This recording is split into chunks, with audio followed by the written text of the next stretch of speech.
Vamos fazer uma viagem no tempo até à Idade Média para descobrir como é que nasceram as primeiras universidades. Mas atenção, esqueçam os campos cheios de relva e edifícios modernos. Esta é uma história sobre conhecimento, poder e estudantes surpreendentemente jovens e corajosos. Imaginem só, começaram a universidade com apenas 14 ou 15 anos. Parece uma loucura, não é? Mas na Idade Média isto era perfeitamente normal. Era a idade em que os jovens saíam de casa, muitas vezes para cidades completamente diferentes, à procura de conhecimento. Mas que tipo de escola é que os esperava? Bem, a primeira coisa a perceber é que a palavra universidade não significava um sítio, um lugar físico com edifícios e salas. Em latim, universitas queria dizer uma comunidade. Pensem nisto como uma espécie de associação, um clube de estudantes e professores que se juntavam para aprender e para se protegerem uns aos outros. A universidade era feita de pessoas, não de paredes. É que, antes disto, o conhecimento estava quase todo guardado nos mosteiros e servia principalmente para formar padres e outros membros da igreja. Só que, com o crescimento das cidades, a sociedade de repente precisava de mais gente especializada. Advogados para resolver disputas, médicos para tratar das pessoas, administradores para gerir os negócios, e foi essa necessidade que acendeu a faísca para um novo tipo de escola. E assim nasceram as primeiras, vamos chamar-lhes, superuniversidades. Cada uma com a sua própria identidade, a sua especialidade. Se fôssemos um estudante naquela altura, a escolha do sítio para onde ir era uma decisão muito importante. Basicamente, surgiram dois modelos completamente opostos. Em Itália, tínhamos Bolonha, uma universidade controlada pelos próprios estudantes e focada em direito. E em França, tínhamos Paris, onde eram os professores que mandavam, e o grande tema era a teologia, o estudo da religião. A história de Bolonha é incrível. O poder estava mesmo nas mãos dos estudantes. Eram eles que pagavam diretamente aos professores e, por isso, impunham as regras. Podiam até multar um professor se ele chegasse atrasado ou não desse a matéria toda. E como vinham de toda a Europa, organizavam-se em grupos chamados nações para se ajudarem uns aos outros. O grande objetivo ali era dominar o direito, que era uma ferramenta super poderosa na nova sociedade das cidades. Paris era o oposto total.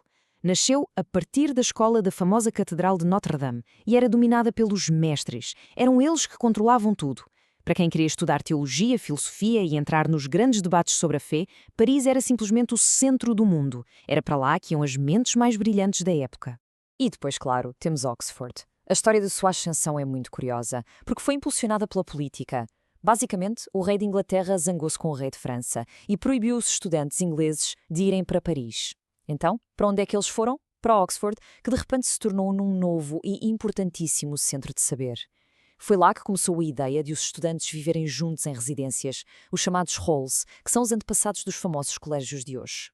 Mas, independentemente de se estar em Bolonha, Paris ou Oxford, havia um conjunto de matérias que toda a gente, sem exceção, tinha de dominar primeiro.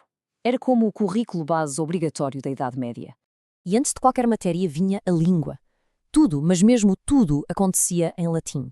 Era o inglês daquela época, a língua universal do conhecimento. Um estudante alemão podia discutir com o professor espanhol sem qualquer problema, porque ambos falavam latim. Era obrigatório usá-lo sempre, até nas conversas na taberna. Este currículo base chamava-se as 7 artes liberais e estava dividido em duas grandes fases. A primeira era o trivium, que era, no fundo, aprender a usar bem o cérebro, como pensar, como argumentar, como comunicar de forma clara. Só depois de dominar isto é que se podia passar à fase seguinte, o quadrivium, que era focado em entender o mundo à nossa volta e o universo. O trivium era mesmo um kit de ferramentas para a mente. A gramática ensinava a estrutura da língua, as regras do jogo. A retórica ensinava a arte de construir um discurso convincente, de persuadir os outros. E a lógica? Bem, a lógica ensinava a pensar de forma correta e a construir um argumento à prova de bala. Com estas três ferramentas, um estudante estava pronto para qualquer debate. Já o quadrivium abria os olhos para o universo. A aritmética e a geometria eram vistas como as linguagens matemáticas que descreviam o mundo. A astronomia servia para entender os céus e o nosso lugar no cosmos. E a música não era bem sobre aprender a tocar um instrumento, mas sim sobre entender as proporções matemáticas e a harmonia que se acreditava que governavam toda a criação. Ok, já sabemos o que estudavam, mas como é que era na prática o dia-a-dia destes jovens? Bem, preparem-se, porque a vida universitária deles não tinha nada a ver com a de hoje. O método de ensino principal chamava-se lectio, que em latim significa leitura. Porquê? Porque os livros eram objetos raríssimos e caríssimos. Cada um era copiado meticulosamente à mão. Então a aula era basicamente isto. Um professor lia o texto em voz alta e os alunos desesperavam-se a tentar tomar o máximo de notas possível. Ter uma boa memória era absolutamente essencial.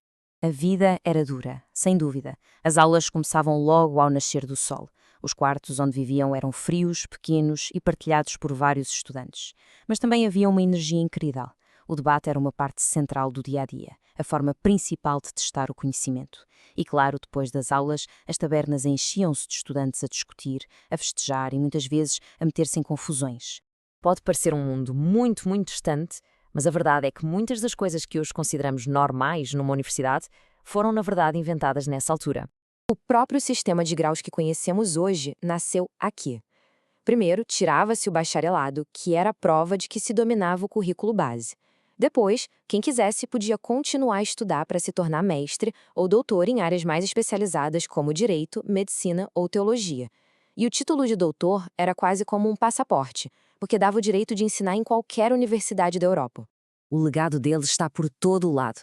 A ideia de receber um diploma oficial, as cerimónias de graduação, a organização da universidade por faculdades, os graus de licenciatura e mestrado e até aqueles trajes académicos que se usam nas cerimónias, tudo isto vem diretamente das primeiras universidades medievais.